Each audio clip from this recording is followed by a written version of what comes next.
Guys, I think Wednesday's General Hospital setup is heading into one of those messy pressure cooker episodes where everybody is one bad move away from blowing the whole board apart. And from my perspective, that is exactly why this feels so juicy right now. We have Curtis sitting there with zero regret, Joe circling a fresh target, Sonny getting hit with news he probably did not expect, and Valentine moving like a man who knows the walls are closing in. I feel like this episode could be less about one giant explosion and more about a bunch of smaller cracks that finally split open at the same time. Let me start with Curtis, because I do not think we are just looking at a man who is angry. I think we are looking at a man who is starting to harden in a really scary way. Curtis being arrested and still standing on the idea that Isaiah deserved what happened tells me he is not in a reflective place at all. He is not begging for mercy. He is not second guessing himself. In my opinion, that kind of mindset can become dangerous fast because once someone decides they are fully justified, they stop seeing the line they are about to cross. And honestly, I feel like Jordan is trying to do what a lot of people around Curtis probably wish they could do, which is pull him back before he burns everything down. Her pushing him to plead guilty for a lighter sentence makes perfect sense on paper. If Portia is about to give birth, then the baby needs a father nearby, not a man sitting in a cell acting like he is on some personal crusade. But here is the thing. I could be wrong, but Curtis may be too deep in his own rage to hear the practical side of this. That is what makes this interesting to me. Jordan is speaking logic. Curtis is living in emotion. From my perspective, Curtis might be at a turning point. He could either soften and realize he still has a family to protect, or he could double down and become the kind of man who keeps making one reckless decision after another because he thinks he has already passed the point of no return. I think that is the real tension with him right now. Not whether he is guilty or innocent, but whether he is becoming someone he will not recognize later. And then there is Joe, who feels like the wild card in all of this. I feel like this new cop is stepping into town with a very specific purpose, and that purpose might already be colliding with the wrong people. If Joe is really on to Dante's secret, then that changes everything. Because when you have a newcomer sniffing around a cover-up, the whole thing gets dangerous in a hurry. Dante covering for the Rocco situation already sounds like the kind of thing that could unravel if the wrong person notices one tiny inconsistency. I think Joe may not be acting like a rookie at all. He may be picking up clues faster than people around him expect, and that is what makes him such a threat. If he realizes Dante is hiding something, then he has leverage. And leverage in Port Charles is basically gasoline with a match hovering over it. I can totally see Joe confronting Dante indirectly at first, maybe dropping little warnings, maybe asking questions that sound casual but are absolutely not casual. That is the kind of move that tells me he is not just there to fill space. He is here to stir the pot. And Rocco, poor Rocco, seems to be caught in the emotional wreckage of all this. I think his concern for someone injured and held captive adds a really uneasy layer here. If he has figured out that Cullum is doing something rotten, then Rocco may be carrying a burden he is not ready for. In my opinion, that makes him vulnerable. He is observant, he is worried, and he may know just enough to get himself dragged into something he cannot control. Now, Sonny. I feel like anytime Sonny gets news on this show, it is never just news. It is a trigger. It is a domino. It is a warning siren. And whatever he is about to hear, I think it could send him into full cleanup mode. Maybe he learns Danny has been arrested and taken down to the station with another suspect.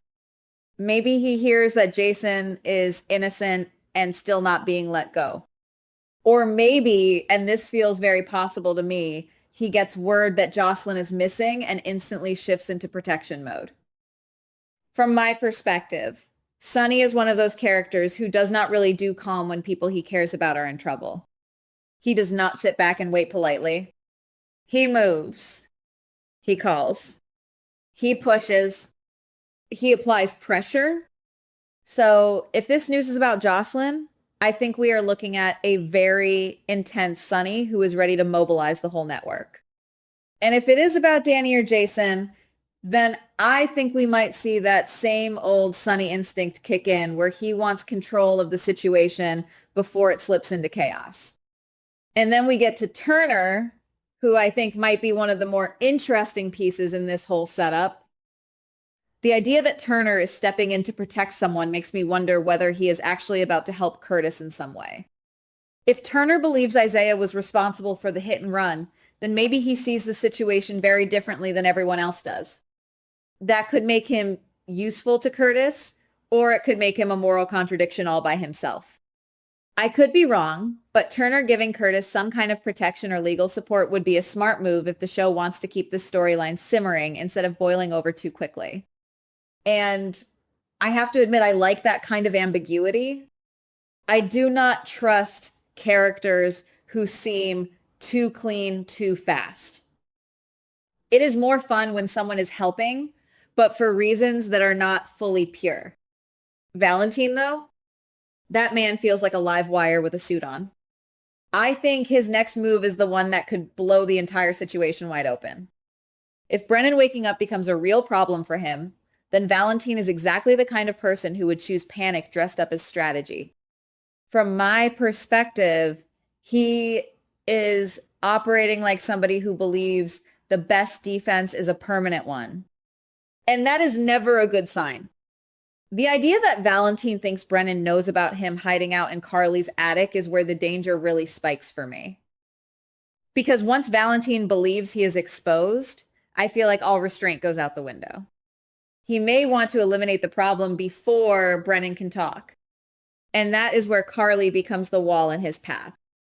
I think Carly stopping him would be a great twist because it keeps the pressure up without letting Valentine run wild too easily. But then there is Nina, and honestly, she might be the one I find most volatile of all in this mix. If she is the one who acted first by giving Brennan more of whatever was keeping him down, then that would be such a sneaky, messy move. And if Joe catches her doing it, wow, that would be a very bad day for Nina. I feel like Nina always thinks she is managing damage, but half the time she is just digging the hole deeper with a prettier shovel. And Willow, I think her reaction is going to be the most emotionally satisfying part of that storyline. Because I can absolutely see her taking one look at the failure of the whole plan and deciding her mother is the easiest place to dump the blame. To me, that is very Willow. When things get ugly, she often seems ready to separate herself from the mess by pushing the dirt onto Nina. I do not think that is fair, but I do think it is believable. And sometimes believable is more powerful than fair. Here is my maybe controversial take. I think Curtis might actually be the most frightening person in this whole lineup right now. Not Valentine. Not Nina. Curtis. Because the others are messy, yes, but Curtis feels like a man who is starting to convince himself that pain is the same thing as righteousness. And when somebody gets there, they can justify almost anything. That is the kind of shift I would watch very closely.